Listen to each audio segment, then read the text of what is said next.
Hey everyone, this is Pete, and welcome back to Atari ST A to Z, a series of short playthroughs of Atari ST games, some which I grew up with and some which are new to me. Today is one of the former. Today we're looking at Andy's Attack, or Andy's Attack if I pronounce that properly.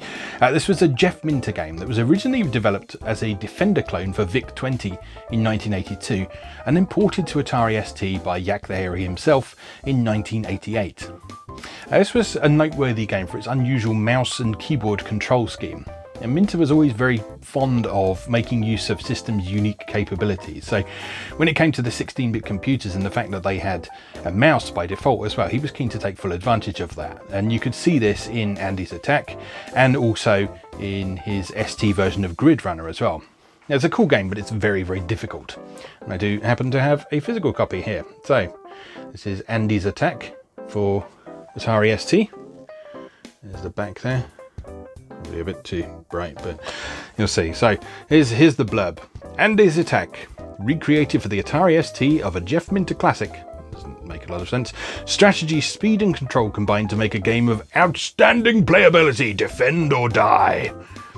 Vaporize hordes of enemies with your trusty laser, waste screens full of opponents with a well-timed smart bomb, and warp through the Stargate to trash the alien hordes. Save a llama today. Alright, so the game comes on a single floppy disk, and much like most of these sort of cassette box style releases, the instructions are all actually inside the inlay here. So, all in very tiny print as well. I don't know how well you can see that from there, but yeah, very small print. Obligatory background waffle. Please note, this waffle is not essential to your enjoyment of the game. If you're the sort of person who can't stand reading some half-witted story in the desperate hope that there will be clues to the gameplay therein, please skip this bit entirely. I'm going to read some of this because it's entertaining. So, a long, long time ago, when the only silicon chips in existence were those lying around in deserts, and there were no video games or Pink Floyd, the Earth was visited by beings of extraterrestrial origin. The aliens were fleeing from an intergalactic battle and decided to land on Earth, hoping that the then undeveloped planet would be ignored by their enemies. These extraterrestrials were in fact the ancestors of the Eratans, and they were fleeing from the might of the evil empire of Zyzax.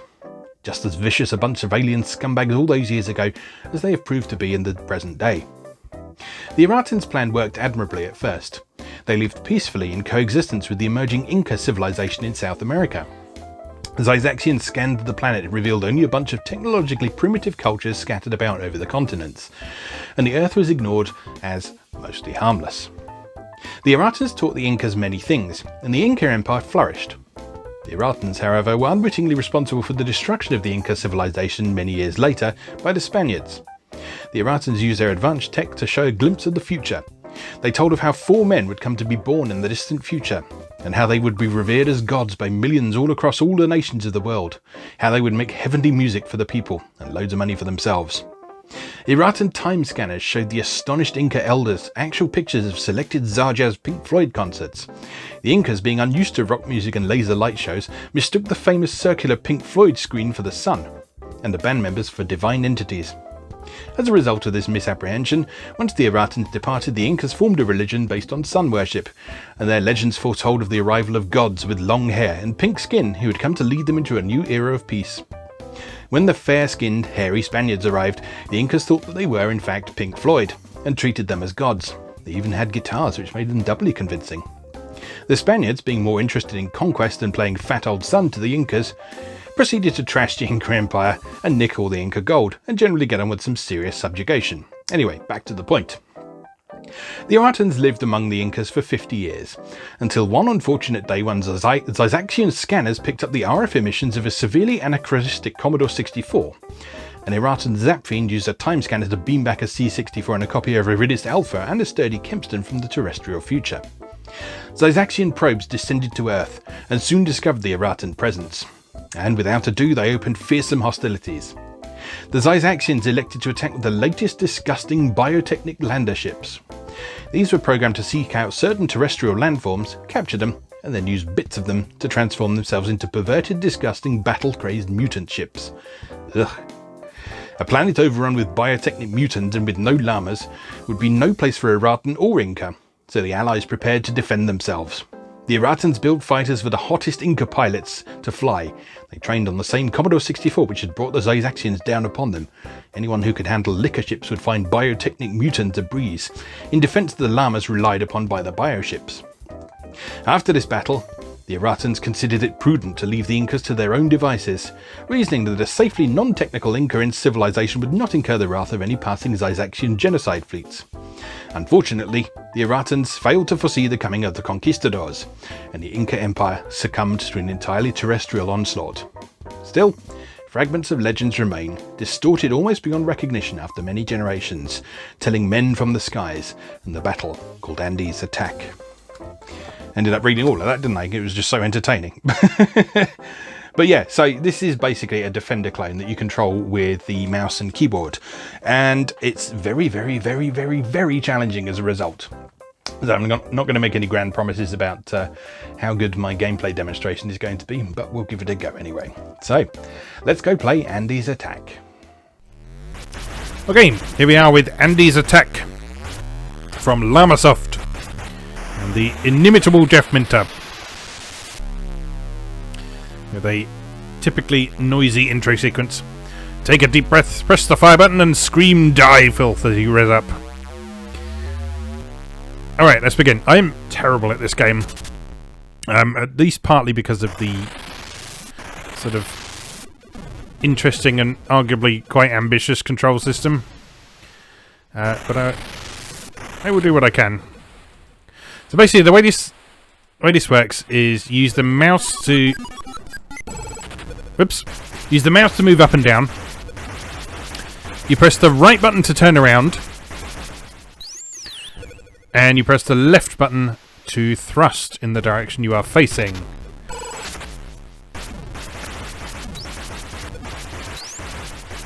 And then you press the shift button on your keyboard to shoot. And there's also a smart bomb, but I can't remember what button you press for that. It's not whatever I just pressed there.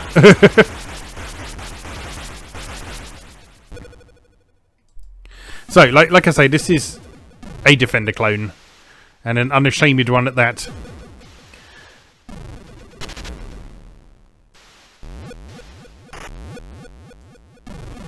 And so basically what you're trying to do is defend the llamas on the surface of the planet from the evil Zyzaxians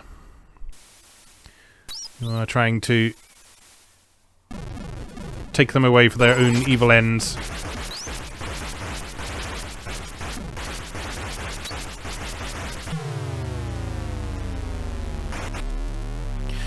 But as you can see, because there's so much going on, and because the controls are so twitchy by their very nature, you need to respond really quickly to things going on, otherwise you'll just die very, very quickly indeed.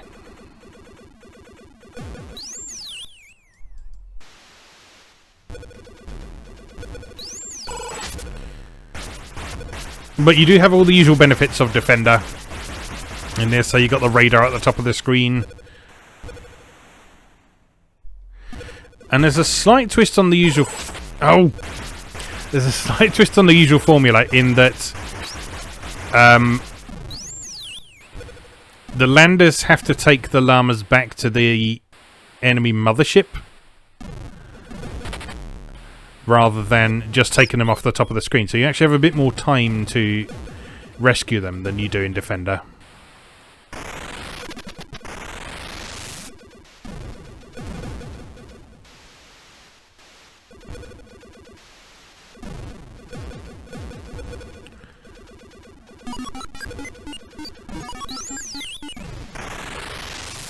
I like the sound effects in this game.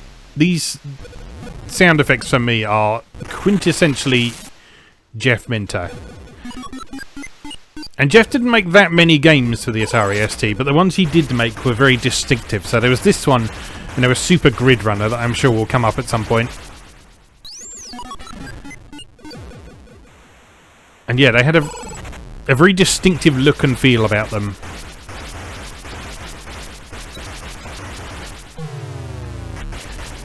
This is absolutely impossible. I'm determined to try and finish one level.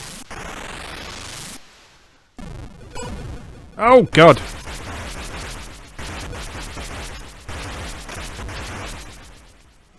Doesn't help that it really rubs it in your face anytime you die with that lengthy death animation as well, does it?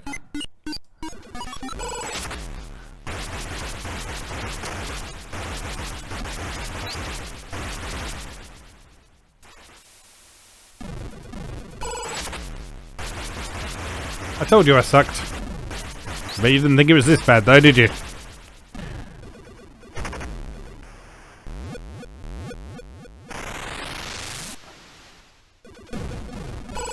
Oops.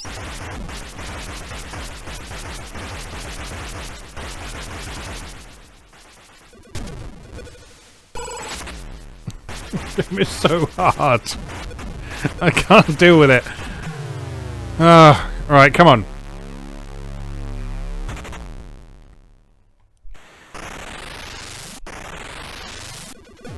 Yeah, I think this has just sort of always been my problem with this game. Because growing up, I wanted to like it because Jeff Minter. But I just found it too difficult to be enjoyable.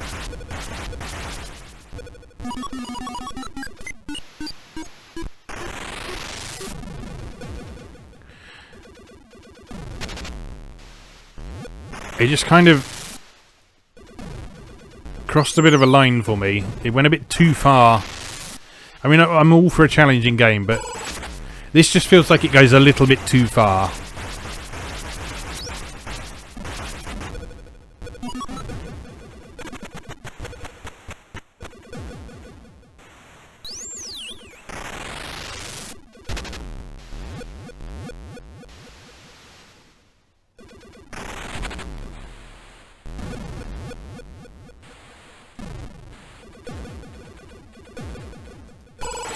Oh no!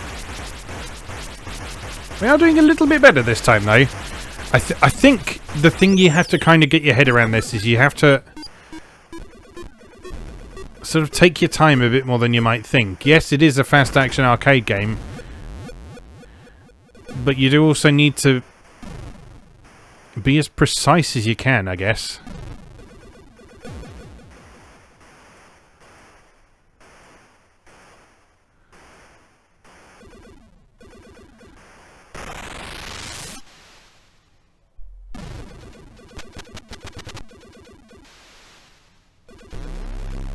Alright, we've done it. We've done a level.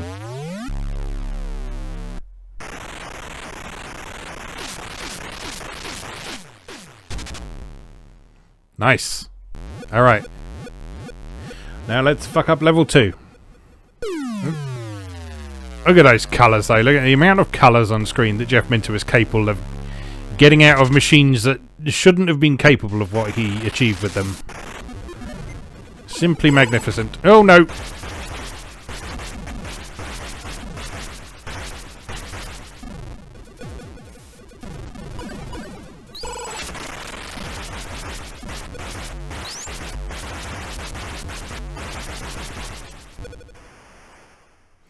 Last life. Alright. Let's just try and...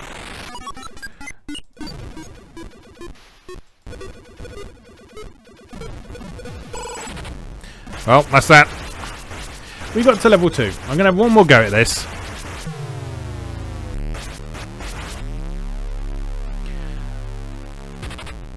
That's because we are improving. Slowly. Oh no! I moved straight into it, and that's what's so frustrating.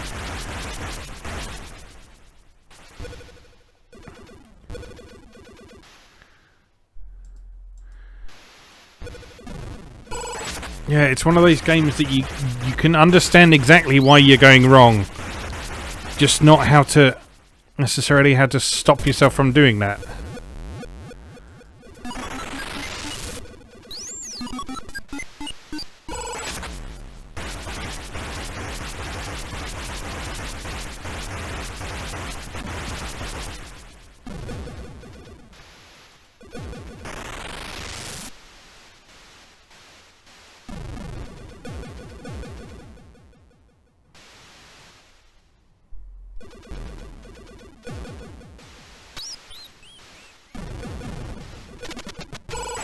Oh, right into the bullet. That's the thing. You need to try and go around the bullets rather than passing close by them, I think, because otherwise you just end up dead.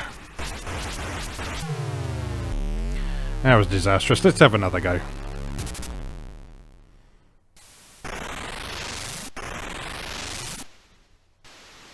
I say, I have always wanted to like this game. That's because it's a very fondly regarded entry in Jeff Minter's complete suite of works, but as I say, it doesn't make it easy to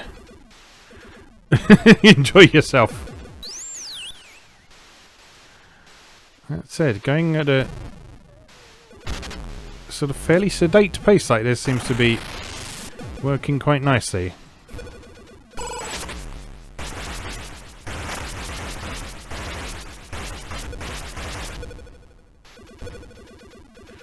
I guess if you can sort of figure out the behaviour of some of these enemies, I think is the important thing with this as well.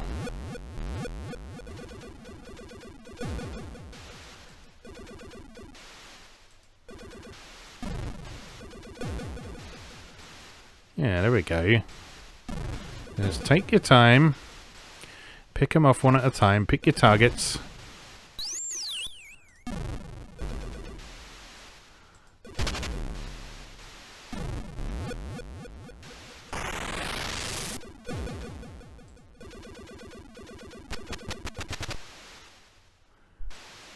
Hello? Oh, a few more up here. Who's left? Oh no! So you can crash into the mothership as well. That's good to know.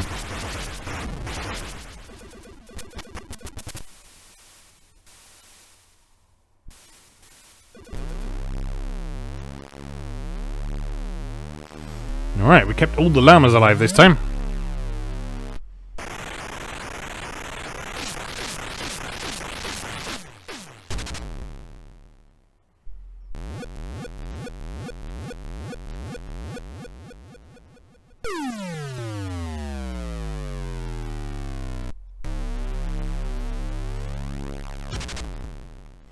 Alright, let's see if our slow and steady approach works this time around. Again. Oh. Those spinny things are always on the same horizontal plane, so as long as you're not in the way of them when they sort of come charging, you can deal with them quite easily. Oh, that was incorrect.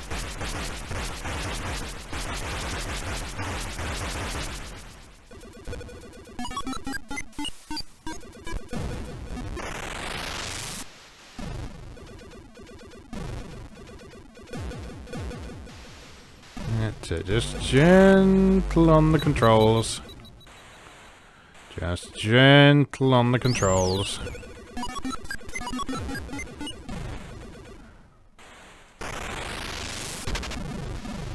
Oh god, there's hundreds of them. No, no! It's all over. I'm getting a feel for this now. Oh no, it's not all... No, now it's all over. Oh, what a disaster. Right, one more try.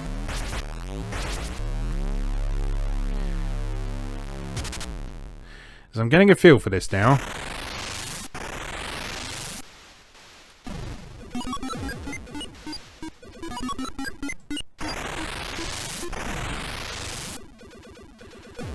And once you stop trying to treat it like a ridiculously manic shooter, and just try and play a little bit more tactically, it actually becomes a lot more enjoyable. I mean, it's still not easy, and stuff like that is still kind of bullshit, but...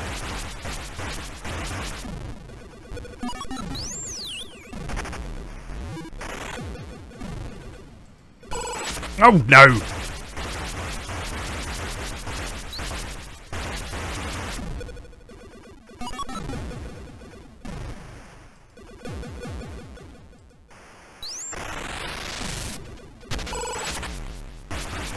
Well, this is going very badly.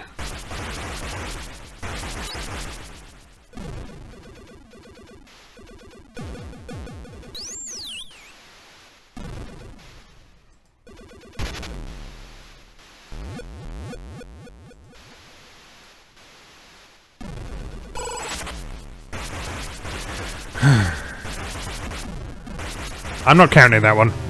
One more try. See, this is often the magic of Jeff Minter's games. You may well know that they're bullshit, but there's just something about them.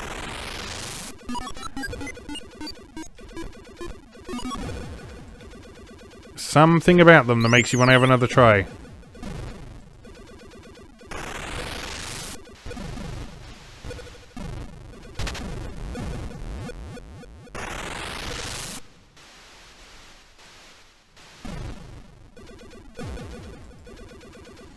That's it. And knowing that the stuff on the screen is, you don't have to destroy it right away, because it will still be there when you go back for it. That's an important thing to learn as well, I think.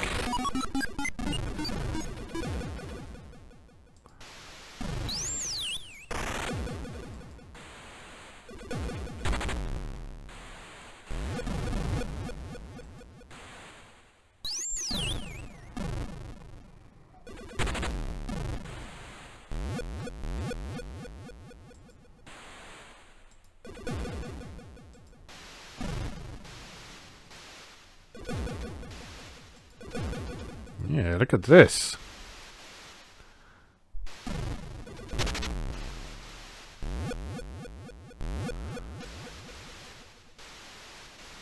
I feel like we've got a significantly higher score as well, which is interesting.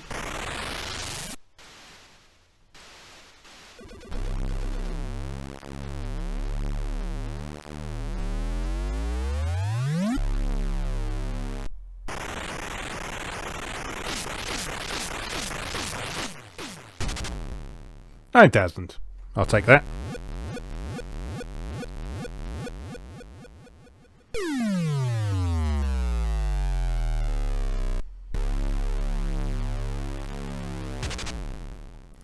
Now, what is...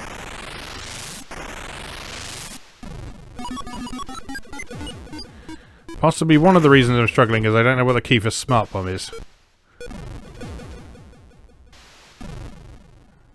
Oh, you've got a shield as well. That's interesting. Maybe I should be using that some more.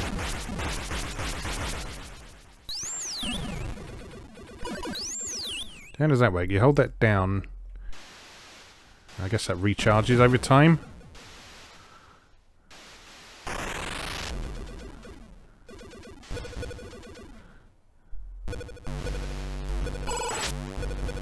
There I am, hitting the Windows key.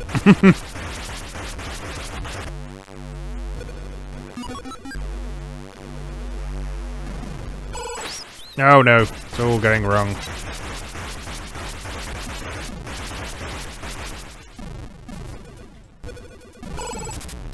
Oh dear, I think we should say fuck the shield for now.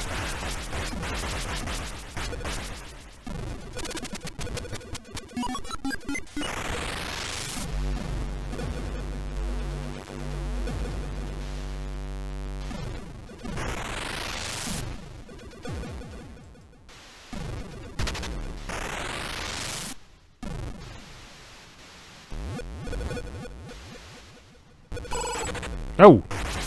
Not even sure what hit me there. Oh, it was one of those big bullets.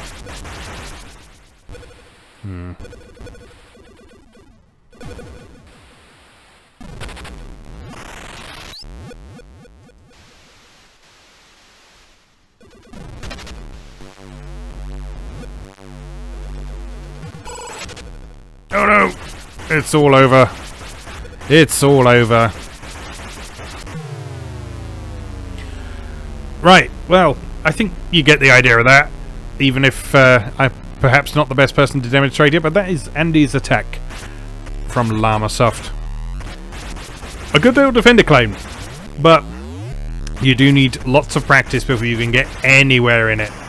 So bear that in mind if you do want to try it for yourself. It is also one of the noisiest games I've ever played. But again, that's entirely in keeping with Jeff Minter. So, just remains for me to say, as always, thank you very much for watching, and I'll see you again next time.